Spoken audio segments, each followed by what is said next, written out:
Right. Hello, everyone. My name is Dewana Thompson. I'm the founder of Woke Vote. I'm super excited to be here tonight with my great friend and colleague, Jason Kelly from The Wave. Guys, I can only tell you that we are in such a critical moment in our country right now. And my focus always has been and always will be on how we build Black political power, how we organize ourselves so that we can get the outcomes that we need to ultimately liberate our communities. That is the bigger picture. That is why we're here tonight. That is why we're going to be giving you tools and understanding about what's at stake and how you can get involved. And I'm just super excited to be in partnership tonight with The Wave.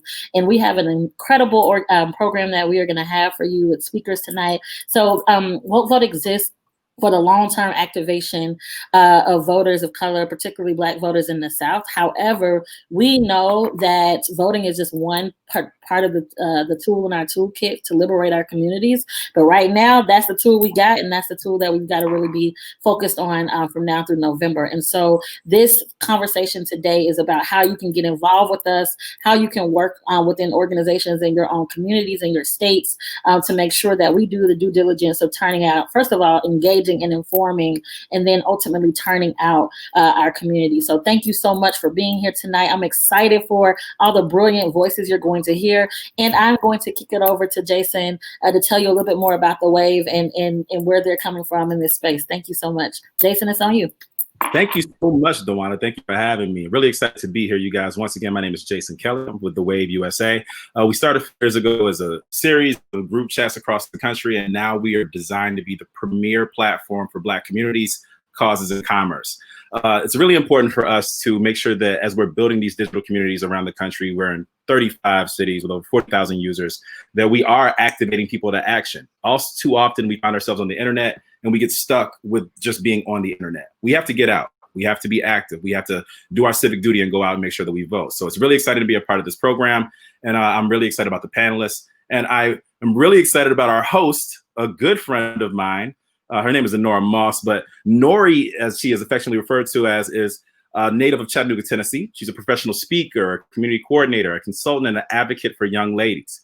Nori is a former traffic reporter for CBS. She's worked on air for Streets 94.5 in Atlanta. Shout out to all of our Atlanta people out there. She also worked on air at Power 93, hosting the Weekend Countdown show with E. Foster and her own show, The Nori Show. She's also co-hosted the community talk show Pep Talk for the city of Chattanooga on Groove 93.5. Nori is a good friend of mine, and she is my favorite host that we use whenever we have to have important conversations over here at The Wave. So again, Dewana, thanks for having us. And Nori, I will kick it over to you. Wow. Thank you, Jason. I appreciate that.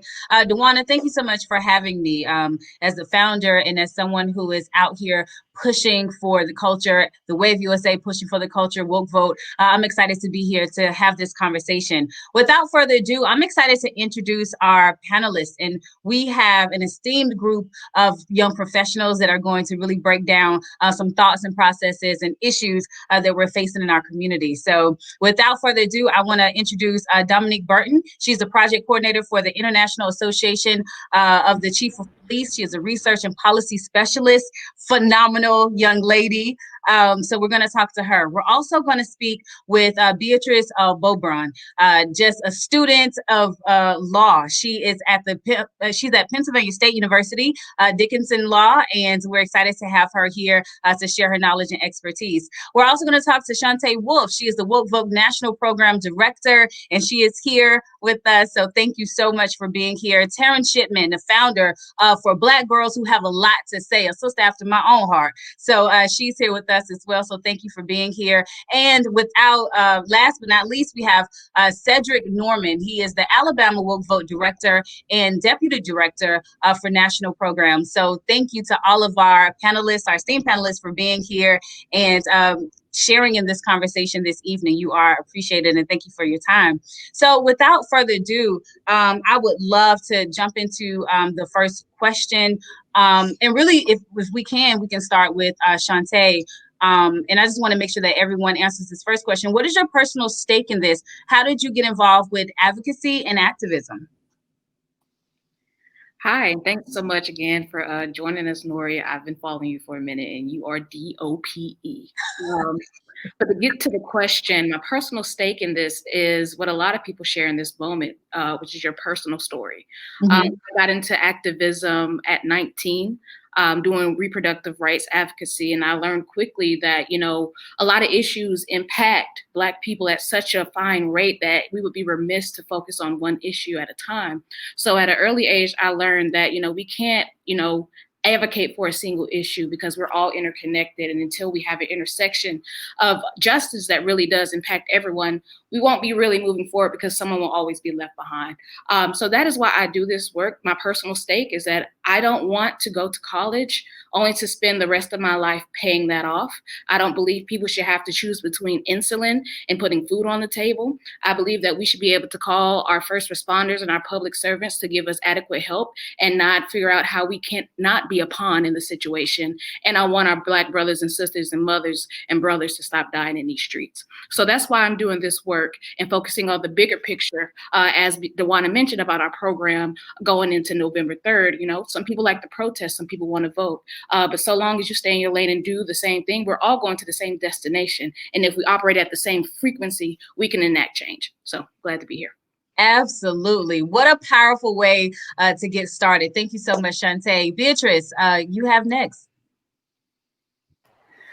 To speak after Shante, I don't know if I can move the room or preach the way she just did. So honestly, she tapped every point. I will say personally, my stake in this is getting everyone to realize and take full advantage of their power in this. Yes, we're trying to get a specific person out of office. And yes, we're trying to create a specific type of change. And yes, that is our goal. But I truly want every individual to realize that you have a duty to your community, to people around you. And when you don't partake in that, it affects your next door neighbor. And yes, you may think, my own house is my own business. But in a sense, you want to create a safe space for where your kids grow up, for your next family, for your next generation. So you want to make sure you do everything you need to do to make sure it's not more work for your next generation. We want to build generational power in a sense, if that's making sense. So my goal in undergrad, when I was realizing everybody was not voting, or we almost lost our polling site, I realized it's not because people didn't care, but people didn't truly realize how much change they can create by doing such a simple task, by engaging in their civic duty. So I hope I answered your question. Sorry. Absolutely. No, knowledge is power. And being able to share that and educate the community about the power of their vote, that is remarkable. And it's needed, and it changes everything. It changes everything. So thank you so much, Beatrice. Cedric, I want to move to you again. What is your personal stake in this? And how did you get involved with advocacy and activism?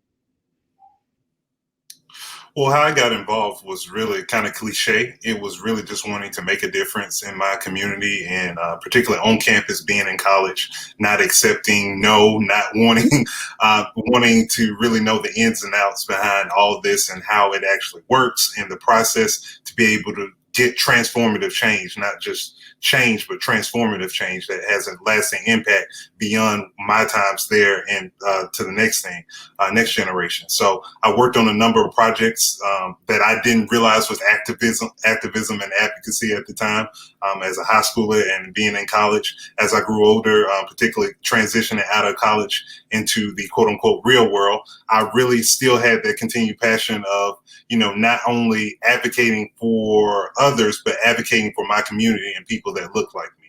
So I really, my stake in this is making sure people are empowered, are educated, and not just for this election, not just for one moment, but for a lifetime, and continue on with the program. So that's my stake in it, for people to have lasting knowledge, lasting power, and realizing this power beyond just one election and transforming that power into advocating in their everyday lives. Absolutely. Thank you so much for sharing. I want to move this question to Teryn. How do you feel about advocacy, activism, and why is this personal for you? Absolutely. Just like everyone shared, this has been our story. These have been our lived experiences. I always like to quote Fannie Lou Hamer. She says that nobody is free until we all are. And I really believe that to be true. Angela Davis also says that radical means to grasp things by the root.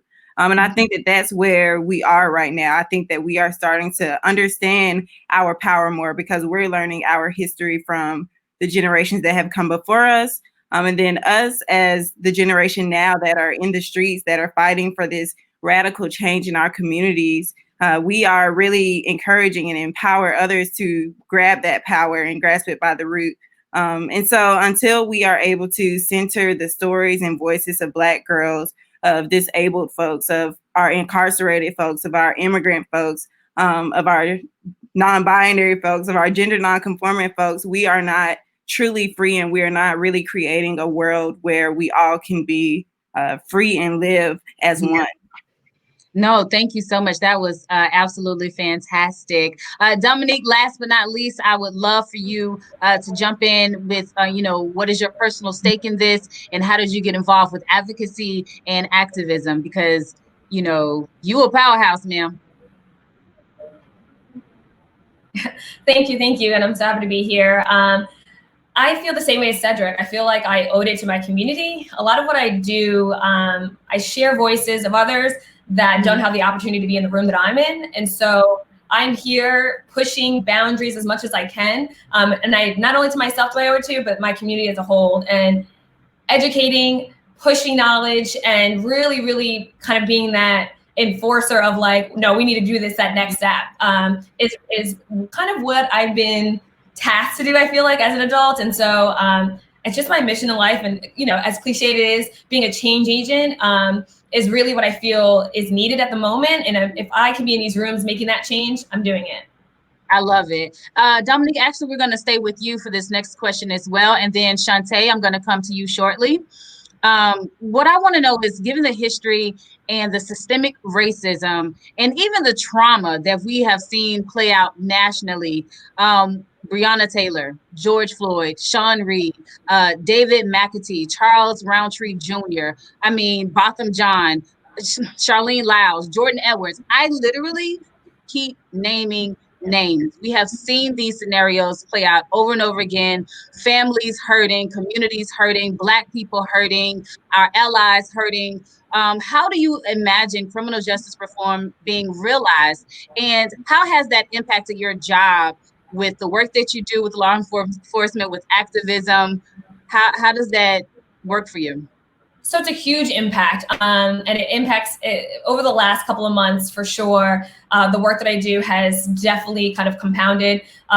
So I work with law enforcement agencies across the country, improving their policies and practices. So my plate has been full, right, to say the least. But at the same time, that also means communities are being heard, even if we don't see it on a national stage. Because I have, chiefs coming up to us and wanting to make sure that their policies are meeting certain standards, or how can they now create these communications and dialogues that they weren't having before to reach these communities that feel like they're not being heard. And so there's so much going on. There's a lot more dialogue that's happening, which is great.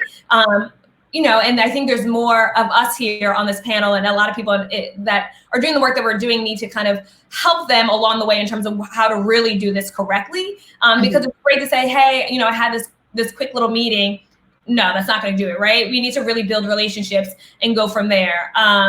But the conversations are happening, and I think step one, it's there. And policy changes are also happening in a slower rate. But you can definitely see the differences and the changes within the last couple of months. But of course, we all don't want it just to be for this moment. It needs to be lasting, and it needs to continue. Absolutely. Thank you so much. Shante? So I ponder with this question a lot because of the lived experience that I have with police violence, and also a lot of my comrades across the country that are either facing egregious fines from civil disobedience or parking fees because a lot of our systems criminalize the poor. So I think that what we're seeing this year is a crescendo of impatience and progress.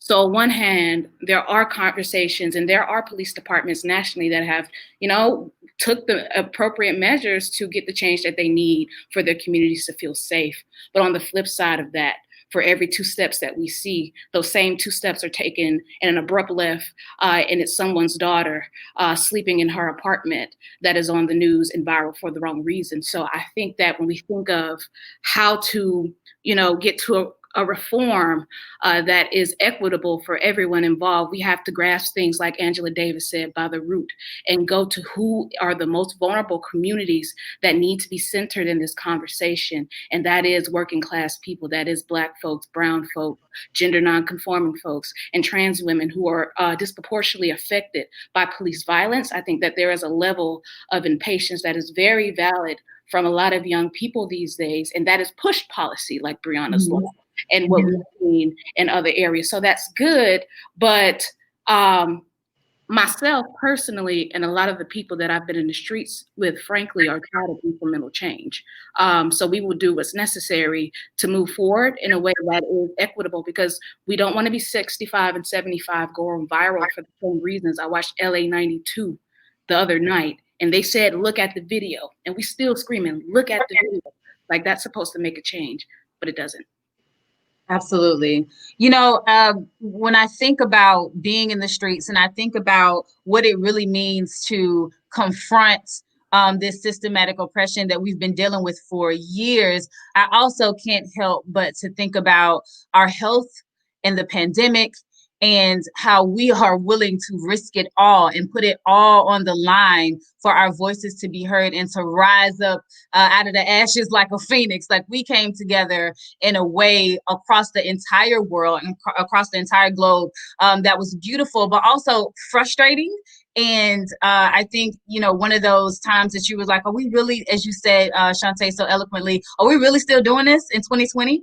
But I wanted to ask you, Cedric, how has COVID-19 impacted your activism and your advocacy? Well, it's making very, like you said, it makes it very hard to engage those communities that you would typically engage, particularly at events or venues like churches and houses of worship that would be open and have large gatherings of people for you to be able to interact with for advocacy training and different things of that nature. So now we don't have access to that. So now it's been a focus on being incredible and being as digital as possible to be able to reach those communities. And therein lies another problem, because most of those communities, some of them in those communities don't have access to the technology or internet or, basic needs to be able to reach them. So you have to get creative. And then that's when it becomes about passion. Like you said, when COVID-19 first came out, everyone was being cautious and more reserved. And as things rose in this country, we began to say, okay, yeah, I know COVID is real, but this activism and, what's going on in our lives in our country is realer. So we were willing and are willing to take that risk to interact with our communities and go where we are needed to be able to do the work that is needed and not allow this to be something that continues to allow our community to be oppressed. Absolutely. Teryn, I wanted to ask you the same question. How has COVID-19 affected your activism? Well, it's been really different for me. I'm usually one that tries to be out in the streets as much as possible. But right now I'm living at home. And so my mom has pre-existing conditions and I have asthma, and I just don't feel comfortable, like, if I were to bring that home to my parents. And so it's completely transformed the way that I move as an organizer, just as a community member. I really have been doing a lot of learning to expand like my knowledge on digital organizing. So how can we best reach people and how can we make information digestible and accessible to all people? So that's been really interesting. There's been a lot going on social media, lots of different trainings by great orgs across the country that have really been getting people able to train other people and be organized in that way. So it's been really powerful in that aspect. But it's also like hard. Sometimes you have to decide, okay, let me unplug for a while or let me take some time for myself. And so I think that finding a balance between like being on and educating people and informing people and building community with people online is great. But we also have to be very intentional about taking that time to rest and unplug. Absolutely. It's crazy. as Black folks, we have so much to unpack. We have so much to deal with. We have so much that we are struggling with, and then we have our wins, our gains, our successes that we're dealing with personally. And so, one of the things that I've saw just in the Black community is just us really being open to therapy and us really talking about and being expressive with how we're dealing with this trauma that we see on social media every single day. And I think that's important. And so, yeah, I'm really happy that you brought up the fact that you have to take that time to yourself and deal with you and then deal with the world so that you can be better in the world, be a better activist, be a better person, be a better human being, be a better Black woman, Black man, and all the things that we bring to the table. So thank you so much. I appreciate that. I'm actually going to move this next question to Beatrice. I wanted to know your perspective. How do you activate people beyond the election cycle? And how do we harness that energy from activism to really see meaningful change in our communities? Because you're in law, you're moving around, you're dealing with a lot of different people. How are you doing that? So I will say, to bring it all the way back to undergrad, I never realized how much of a radical spirit I had, honestly, until undergrad. My mom, a foreign woman from Haiti, hardly spoke English, worked in the Obama campaign and knocked on the doors of Philly trying to get people to vote. So watching a woman who can hardly articulate why you should vote and bring her 10-year-old daughter come speak on her behalf, right there at that moment, I realized I was a person to speak for other people. What I will say in undergrad, speaking to my, peers, my demographic, it was kind of hard to get through everyone, to get everyone past their opinions, their already understanding of why politics don't matter, or sometimes why politics matters, therefore I'm voting for this person. Not to say that anyone's vote should be swayed, but they push out bad messages. So I will say that would be that was a difficulty in its own, in elections specifically. So I started off in not necessarily smaller areas, but areas that were easier to control. So for example, though the census was not in undergrad, I worked in the census the past year, and I realized that the census, regardless of what party, what demographic, whatever, you should participate. It matters. It brings money to your community. And there's no, question about what's right or wrong about that. You should complete your census form. So just entering the conversation with someone through that area and just already getting them to agree, already building a relationship, already, creating that comfortable space. Like, I'm not going to steer you wrong. The fact that I gave you this information, this is also why you should vote. This same power you have here, you'll have in voting. The same money that you're bringing to your community by completing the census, you're bringing change to your community depending on how you vote. So entering, one thing I will say about being a lawyer is being able to speak to someone in their own language. So everybody's language is not about, the presidential election on its own. Sometimes it's on the state level. Sometimes it's on the city level. Sometimes it's just simply your class queen or king, but in the sense you have that same energy on creating change, regardless of what specific change it is. So my goal first is to figure out, what do you truly care about? What change do you want to see? Whether that be the color of your classroom and all your students had to vote on the color, where can I help you understand that same energy that you have on creating that change in this area can also be replicated in the election cycle? Absolutely. I mean, you broke it down. That was beautiful. Dominique, I would love to hear your voice on this. I was coming to you. I see you smiling. I would love to hear your voice on this question, and I'll repeat the question again. How do we activate people beyond the election cycle, which is in 47 days, by the way? How do we harness the energy from activism to really see meaningful change in our communities? Dominique? Absolutely. I mean, I would love to say ditto.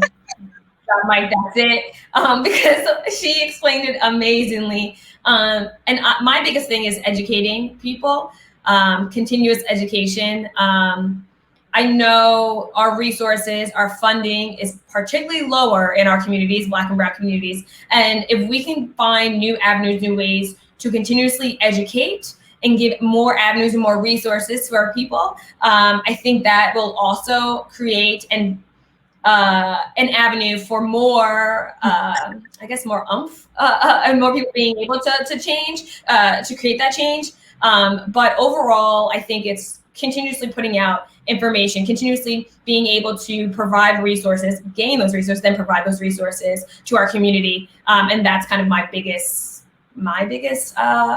kind of harness on all of this. Thank you so much. Having taken a look at, how we approach social justice, criminal justice from different lens is truly important, because I may have a whole different experience than someone else. And then when we bring those experiences together, we can really collectively figure out what's really working to help and empower and enrich our communities. And so I wanted to ask you, Shante, what do you see as the relationship between criminal justice and social justice? How is that marrying for you? Well, with any sense of justice, especially when it comes to policy, what grounds policy and what passes effective legislation is storytelling. So I think that's the marriage between the two. Now, how do we use both of them to get what we need, both at the ballot and also in the streets? We have to tell these stories that, are frankly the kitchen table conversations, not the buzzwords that we hear about, sort of the boogeyman of it all. But like when people are waking up in this pandemic, they're not thinking about, what Attorney General said what, unless it's Daniel Cameron that can come on with the news that we need to hear. Shameless plug. They're thinking about how they're going to put food on the table. They're thinking about how they're going to actually get from Monday to Friday. And if you're a new mom or a parent in general homeschooling this year, you have a whole other vendetta to deal with. So how do we tie these issues into real life situations for everyone to deal with? And I think the best example that I've seen of that was Amendment 4 in Florida, where, millions of formerly incarcerated people were able to exercise their right to vote for the first time. And my good colleague gives this example all the time, that there was one guy out there, knocking these doors, and what wins campaigns, what wins either electoral or issue specific ballot measures is what is the core value of what you're doing. And he said, I'm knocking doors, not because I believe in this, but because I was formerly incarcerated and this gives me a piece of my life back. And so I think that if we can marry the two and think about how do we improve a better quality of life for everyone, I think that is the perfect thing that we need to do to get to the next level. Absolutely. Thank you so much. I think that's a beautiful breakdown of what we're dealing with and how to approach the change that we want to see in the world. So thank you so much. That was broken down beautifully. Now, since you brought up amendments and things of that nature, I want to move, and I actually want everyone to participate in answering this question. So the Justice for Breonna Taylor Act in Kentucky. Okay, it's a model for legislation being impacted by activism. What do you think of the legislation, and do you see this as a model for other states to adopt?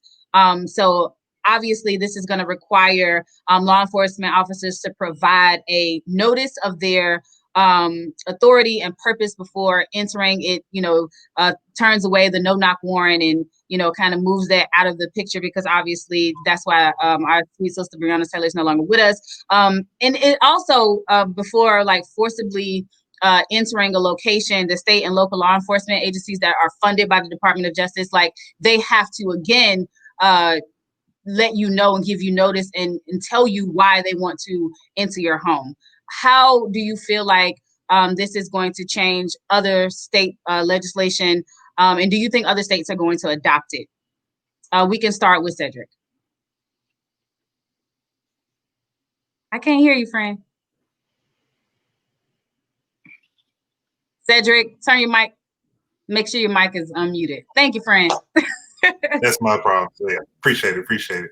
But I think it's a good foundation. It's a good start. It shouldn't be a cookie cutter piece of legislation that each state adopts. I think each state really needs to look more intuitively about what their issues are, what's going on in their communities.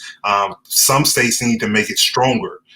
have a stronger piece of legislation than maybe what Kentucky has, and others may not need to go as far because they have other things put in place. So I do think it's a good start. I think it's a good basis. Will other states adopt it? The only way other states will adopt it is if our community ties into what we've been talking about this whole night, about it being beyond just voting. And that's where activism comes in, being able to, this is where protesting and marching and making phone calls and going down to your state legislator, this is where this comes in, because most states don't even have this type of legislation on their legislative agenda and don't plan on putting it on there because the community hasn't made an outcry and demanded that it be put on the legislative agenda. It's reason why it was able to move through Kentucky like it was is because of the public pressure. As an elected official, like, you know, the public has more pressure and a stronger voice than an elected official does. If the community says they want this, that gives that elected official power to be able to go about doing it, because it's not just that person or that official, it is my community that I'm representing, that I'm speaking on behalf of. So if the community isn't speaking up and saying, this is what we want this piece of legislation or something similar to it, or the exact nature of it, if we're not proposing that as a community, we can't expect our own state legislator and our own federal government to take it up. It's going to be us putting pressure on them to make them take it up. Other than that, most states won't even touch it. Absolutely. Teryn, what are your thoughts? And I can go ahead and repeat the question. What do you think of the legislation, and do you see this as a model for other states, the Justice for Breonna Taylor Act in Kentucky? I will start by saying I think that the legislation is okay, but the question is, who will police the police? I think that legislation is nothing without accountability and without enforcement. And so if we do continue, we have these bills when we're talking about the reform of the criminal justice system. The system cannot be reformed. The system was built on Black and brown bodies. Our founding documents say that we, the people, have all this power. There are different ways that the power is to be exercised and all of this, but it never applies to Black people. It never works in Black and brown people's favor. So I don't think that the system can be reformed. I don't think that legislation will change. When we look at Eric Garner, the chokehold, that was banned, but it still happened, and the officers still were not held accountable for that. And so, I mean, I think that we have to push further. I think that we can no longer accept things as they are. I think that we cannot just accept crumbs, as I like to call them. Not that the act is crumbs, but I think that we can do better. I think that we can work harder to really see the types of changes we want to see, especially as it comes to women's voices, especially as it comes to the fight against gender violence. Breonna Taylor's name is huge because often Black women's voices are left out of the conversation as a whole. I think that's why Kimberly Crenshaw's work and the Say Her Name campaign is so important, because we get to hear those stories. We get to see how our women have been brutalized by the state, and that we have to fight harder. We have to do way more than what we're doing as a community. We have to hold each other accountable as community members, and we have to hold the police way more accountable and our elected officials than we are right now. Absolutely. Dominique, we're going to toss this question to you. The Justice for Breonna Taylor Act in Kentucky, is it something that should be adopted by multiple states? So I'm going to say no. Not the way that it's written currently. I also think it's a bigger question, and I can go down a rabbit hole, so please stop me. In terms of, you think of just police agencies in a state. You have your large agencies, which have a ton of policies in place and usually have a lot more checks and balances than the smaller agencies, which typically haven't really updated their policies in maybe 10, 15 years, probably. Right? In the act itself, the no knock, I think that should be done across the board. Wait 15 seconds, announce yourself again, enter upon the premises.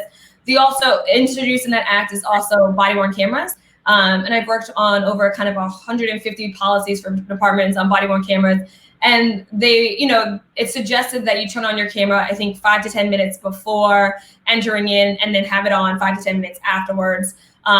But that also kind of conflicts with a lot of the policy in place, because if if I'm an officer and I'm talking to you about certain tactics, automatically that cannot be on camera, especially if a community member wants to do a FOIA request and see that video, that's automatically be cut out because that's part of tactics and strategy and can be used against the police. So I think there's a lot of things in place that the everyday citizen does not know. And yet overall, this act is needed. I think there's bits and pieces that we need to strengthen. And I think there's aspects of it that can be kind of shared across the board in different states, but it's not something that can just be blanket statement out to every state, because every state is different. And then agencies within that state is also different. Yeah, no, this is a lot more complex than, I think when, because you're in law enforcement and because your expertise, you are knowledgeable in depth about, what this looks like for law enforcement, but also what this looks like for the everyday community member. I mean, I'm sure you have family and friends and things of that nature. But I do think a part of it is truly educating the public and having the right people in these authoritative positions. Yes. Like, there are people that absolutely abuse their power and they are not there for the good of the people. And then, unfortunately, the officers that are there for the good of the people suffer in the midst of it all, which is so frustrating. And I remember, I want to say it was a meme that I saw on social media, and basically Chris Rock said, listen, law enforcement is not one of them positions where you can just hope that you get it right. It's just it's just not one of those jobs where you can mess up every now and again. This is people's lives, and this legislation affects people's lives. And unfortunately, the people that are making a lot of these decisions are not the communities that are directly impacted, that feel this pressure, that have to deal with this fear, who have to have these special conversations with our Black boys and our Black women, and our Black women that don't feel protected, and our Black men that are misunderstood because they've never had somebody to talk to and really express their emotions. So it's so many layers to this conversation, and it's so needed to hear these different perspectives. So thank you all again for sharing your thoughts and perspectives. Now, what I also want to make sure that we do is we are live on Facebook. And so we have questions that are coming in that people may want to ask our esteemed panelists. They may have specific questions for someone, or in general questions as they are gaining knowledge and learning from each of our panelists tonight. So we do want to make sure that we open up the floor. If you have questions, please submit your questions and we will get to those questions shortly. Coming back to the question at hand, Beatrice, I did want to ask your input and your thoughts on, how do you, when you heard that the Justice for Breonna Taylor Act was passed, what were your thoughts and emotions about that? So many times we want to see change and then we get a little piece of change, but again, we still feel like it's not enough. So talk to me as a law professional, how do you feel about the legislation and how it's moving?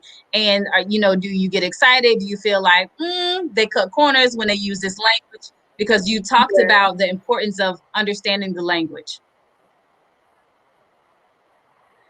What I will start off with is definitely the vagueness in the law. And it simply says, for police to wait a couple minutes before they go inside, announce themselves again, et cetera, et cetera. I feel like when it's not written to enough detail, again, like the cutting corners, it leaves police room to then argue why they feel like what they did was okay. When we create these laws, we want to make sure that what happened before that caused this legislation to go through, what happened before, does not happen again. And the way I'm reading it is like they almost created this law to seem like it won't happen again, just for it to happen again in another way. Wow. If that's making sense. And when I read that her family was able to, get the suit, win the suit of like the police excessive force and shooting into her home and things like that, I'm happy for her family. I'm happy that they were able to get paid. I'm happy that they were able to get their damages for their pain and suffering. But it almost hurt my feelings, the fact that the police that came and shot her are still walking free. They still was not held accountable for their actions. We're still frustrated frustrated for another woman in her home, and the same thing happened to her by the same cops, you know, or the colleagues of those same cops. So I'm happy that the law was created, and unfortunately, I'm in my first semester of law school, so I can't get into much of the specifics as to how laws are created or what exactly needs to happen, or you know who's doing the writing. But just based off like what I've been able to see so far in the civil case, you know, something like this is easy to go through. But in the criminal case, it's obviously excessive force. They obviously stepped outside their boundaries. They obviously walked in with no moral responsibility for the fact that they're shooting at random people who didn't deserve this. They were still able to walk free, you know? So considering that they're government officials and they have a duty to us, that's something that should have been done. They should have been sent to jail way before a civil case could even came about. There's no question about it. So hopefully I wasn't rambling. Hopefully I wasn't jumping everywhere. And I was able to answer your question. Sorry. No, thank you. Thank you so much. I do want to clarify that, you know, this act has been introduced and not passed, but it is definitely it's along. No, you're fine. It's definitely along the lines of being passed, because obviously people want this act named in her honor and for other people to be protected. But overall, as we had the opportunity to kind of break down and kind of poke holes in this to get a better understanding of what this can truly mean versus what we want it to mean. Shante, I definitely would love to get your perspective. I've been seeing your face, and I feel like you have a lot to say. Yeah, I just think that Dominique really broke down like the gaps in this in ways that I didn't know it before. So I appreciate this panel. I just want to say that. But honestly, with the knowledge of what she just said, and I echo everyone in the sense that I do think it's a carcass of a good idea. However, where I go to is how can we continue to unseat and elect legislators and public officials that think in that ideology, so we can shift the public narrative of policing in the way that we see fit. That's what I'm thinking about. So at the end of the day, I think that, you know, Breonna's law is a good thought. It's a good thing to do in, you know, primary season for some folks. But we still need to continue to push the envelope. So I'm thinking about how we play offense going into 2020. And that means that for those that, you know, in the state of Kentucky that, you know, maybe didn't vote for it or aren't on the fence or are on the fence for that, you got to go. In other areas, if you have two thoughts to think about why we need to think about how people police folks and how we can have a better, you know, response system, that if we call for a mental health matter, we won't lose our family, they have to go, period. I think that's where we're at. And I think that Breonna's law is a good step in the right direction. Thank you so much. Being that I used to work in local government, it's so important to also think about our local officials, our city council members, our mayors, you know, even who's leading wards, things of that nature. It's so many nuances that sometimes we miss, that are who's our judges, who's up for re-election, who's going to Supreme Court. Like all of these things, they all work together.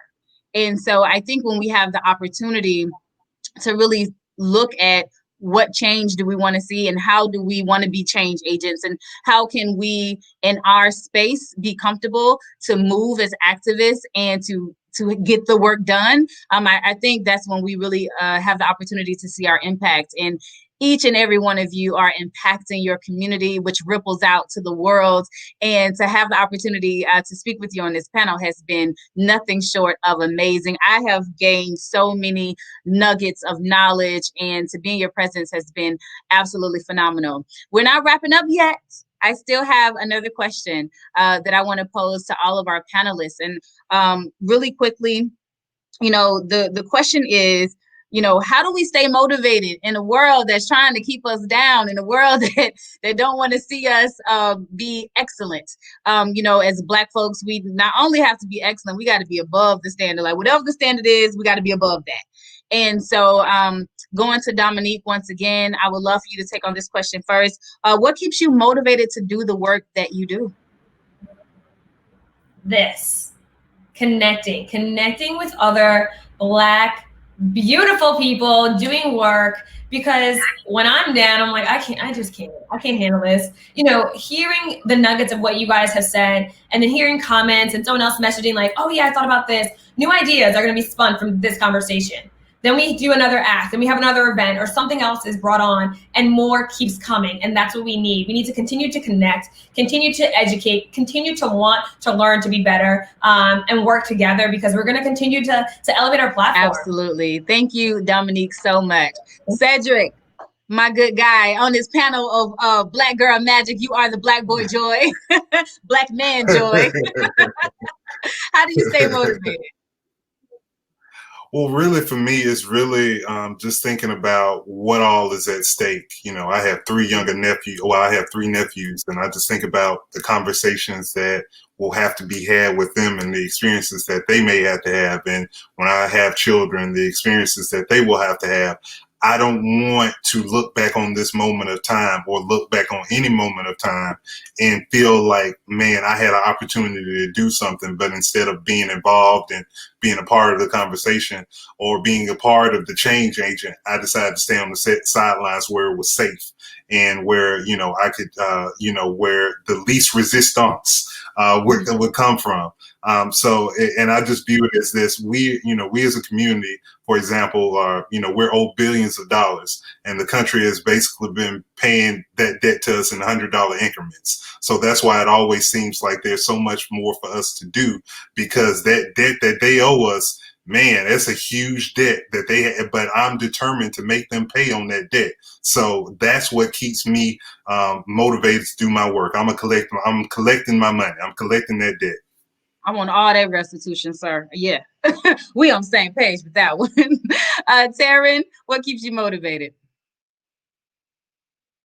I guess what keeps me motivated is just knowing that, again, like, we still are not free in the ways that we need to be, in the ways that we can be. I really believe that we can truly build a future that we want to see, and use our radical Black imagination to build that future. I think that once we do continue to have these conversations with each other, when we do continue to build trust with one another, when we do really tap into the power that we have, that we can really shape our world, our communities. Like everyone said, just knowing our power, knowing how issues affect us individually, how they affect our family members, and then how we can take that power back, voting out people, making sure that we are answering our census. All those things are really important. That's how we get our money. That's how we demand our power, accountability, making sure that we stay on the necks of our elected officials that are not doing the things that we want them to do. Right. Like, they serve us.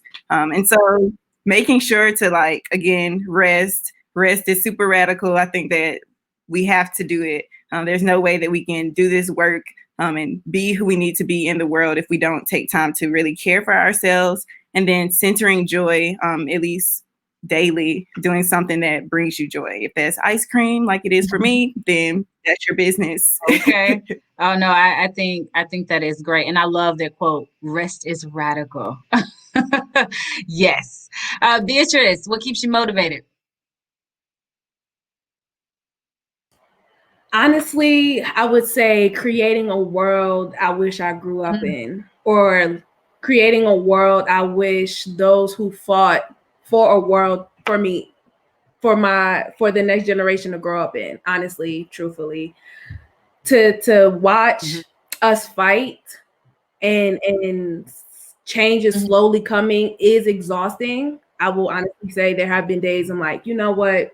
There's nothing we could do. But then I realized the only reason why our passion is so strong, why we're so fed up, is because we shouldn't be in this situation. There's been those before us who fought to make sure that we're in a better situation. We're still not in one. So at this point, we're fed up. You know, at this point, we're exhausted. So whatever we got to do to make it happen, then we'll do it. We're almost desperate at this point to make this change. So at the same time of being exhausted, of being tired, of being hopelessness, change has to come. It has to. It cannot be the same. I'm now feeding off the energy of those before us. Hopefully, those around me, I'm feeding off of theirs, and our us being united is more likely than before, because we can all share one thing. We're all exhausted and we're all fed up. Okay. Yeah. Thank you. It's the truth. The absolute truth. We have to be vigilant in the work that we're doing. Shante, I want to kick it to you really quickly. What keeps you motivated? Well, I think ultimately what keeps me motivated is, one, seeing, a lot of young people that dispelled the belief that youth are our future, they're our present. They've been out in these streets, they've been phone banking and text banking at astronomical numbers and unseating dynasties across the nation. So that keeps me going. And secondly, the art that's coming out in this moment. I mean, we've seen at several times in history, at the height of despair comes the best beauty of work you'll ever see. And so shows like Lovecraft Country, Random Acts of Kindness, and other Black content that intersects with sci-fi but ties into real-time things, it just really keeps me going. Ah, thank you so much. And these shows are phenomenal. Yes, we are rising up. I want to switch the conversation just a little bit. This has been a hot button issue that we have been dealing with, and some people take issue with how we want to see the change that's taking place, especially with police reform. Teryn, I wanted to ask you, can you speak briefly about, defunding the police, the language that's used, and what does that really mean?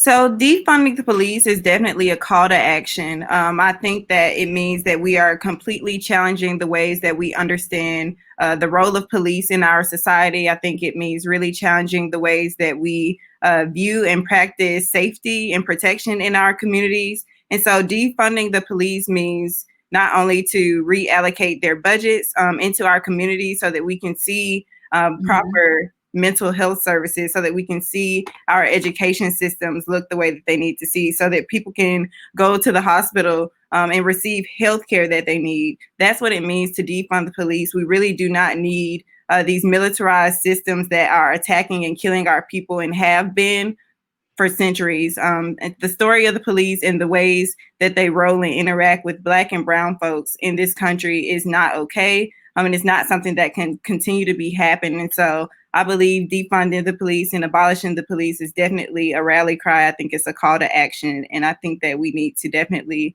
look at that closely. Thank you so much. I appreciate your perspective.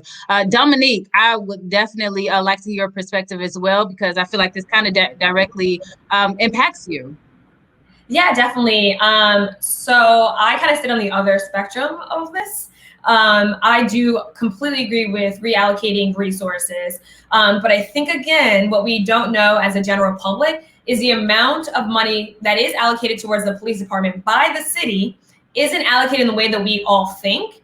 And a lot of these agencies are starving for money to go through for training, education, officer safety and wellness tips, so that when they, go through a traumatic event, they can go see a therapist or something like that. So a lot of these agencies are really, really starving for those resources that are not really being allocated in the way that we think that they are. And the amount of money that the city allots the police department is really for equipment, for infrastructure, for technology, things like that, and not for personnel. So you have one person going on to a call when you really should have 2 or 3. And so thinking kind of broader sense in that, it's harder, I think, for me to accept the fact of saying defund completely or eradicate the police and things like that. So that's my stance.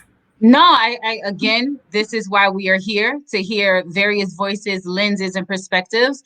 We may agree, we may not agree, but at the end of the day, we need to hear from every walk of life and every experience, because my experience is not Cedric's experience, it's not Teryn's, it's not Beatrice, it's not Dominique, and it's not Shante. And that's the beauty of life and how we all come together as a collective, and why we have platforms like Woke Vote that are connecting all of us and putting these pieces together like a beautiful puzzle. So again, thank you to everybody. I do want to ask this next question, rioting versus protesting. This has been another issue that's been, heavy on the forefronts of our minds as we get out in the streets. Does it make a difference? Does it matter which one is more effective in reality? And we're going to toss that question to Beatrice. So I guess I want to start off on it how everyone is defining what a riot is. So with everyone, you know, going to their city capital, standing in front of the mayor's building, you know, shouting and making their voice heard, some people are considering that to be a riot, which is very frustrating because a riot is a civil disorder. People are setting things on fire. People are chopping off heads, cutting down trees, and none of that is happening. People are simply walking arm in arm, shouting and basically saying how, you know, injustices are happening and how they need to stop. As far as people breaking into stores and stealing things, yes, we can consider it as a riot, but 9 times out of 10, it's not our people that's doing it. But for some strange reason, like on social media or news outlets, every time they film a Black, you know, group of people, or if the majority is Black and they're, you know, shouting downtown, marching downtown, it's considered a riot. So when you put that type of image out there, every time someone sees this, they automatically think it's a riot. So now they think they set it to a negative connotation. They think protesting is not something that's, you know, okay to do, when it's actually your constitutional right. To protest it's a freedom of speech. You should be able to voice your concern about whatever you're concerned about. In Raleigh, they have people who were begging for haircuts because COVID closed all the barbershops, and they were able to call that a protest. People who couldn't buy their guns or bring their guns certain places, they were able to call that a protest. Some people brought their guns some places and stuck them in people's faces, but they wasn't going to call that a riot. They called it a protest because people are peacefully voicing their opinion and voicing their concerns. So to say riot versus protest, the way I see it, how people are flipping it is that if you're people of color and you're voicing your concern, it's a riot. If you are white or Caucasian or, you know, not people of color and you're voicing your concern, is a protest. And the fact that they're trying to give the negative word to us is a racial injustice within itself. Absolutely. You know, it's amazing how they fear us for something that we can't control, and then at the same time they want to be us. I've never truly understood it. Never truly understood it. As we get ready to wrap our conversation, again, thank you to our panelists for taking the time out of your schedule to be with us. Woke Vote, The Wave USA, you know, being able to come together and have this conversation is needed and it is appreciated. Beatrice, Teryn, Cedric, Dominique, thank you once again. I have been your host, Nori. But I want to turn it over to Shante. What a powerful night this has been, and I have been honored again to share the stage with all of you. Shante. Absolutely. So I hope everyone at home watching and those that will watch the recording of this had your pen and paper out, because some lessons were taught tonight, okay? But I want to go to the best part of this conversation, which is how to get involved. We've seen all year, we've seen a lot of wins that, you know, make us feel good, like Cori Bush in Missouri. But this November, it's just a stepping stone to what we really need. So this is what Woke Vote is doing about it. We're creating a multiple tier of advocacy engagement that anyone can do to feel safe, starting from at home or with PPE. If you want to get the streets, we can go knock on doors to get everyone out to vote, because it doesn't just stop with these conversations. We take it a next step and we call 4 or 5 of our friends and ask them, what are you going to say you did in 2020 on November 3rd? And everyone needs to answer and say vote. So go to wokevote.us/getwoke. We will have concurrent phone banking, canvassing, text banking opportunities. We are currently hiring for a number of positions that will intersect with our campaign plan, including a HBCU lead, a faith lead, a state director, and also phone bank captains. So get at us. We weren't going anywhere but to the polls. And so we hope to see you there. Thank you so much again. This has been a fantastic evening. Shante, you set the stage. You let everybody know what it is. We have talked, we have rallied, we have come together. More importantly, how can we get involved? That call to action was beautiful. Wokevote.us/get woke. So again, the website is there. Thank you again to Woke Vote, The Bigger Picture. Thank you again to our panelists. Thank you to The Wave USA, and everyone have a good evening and a blessed night.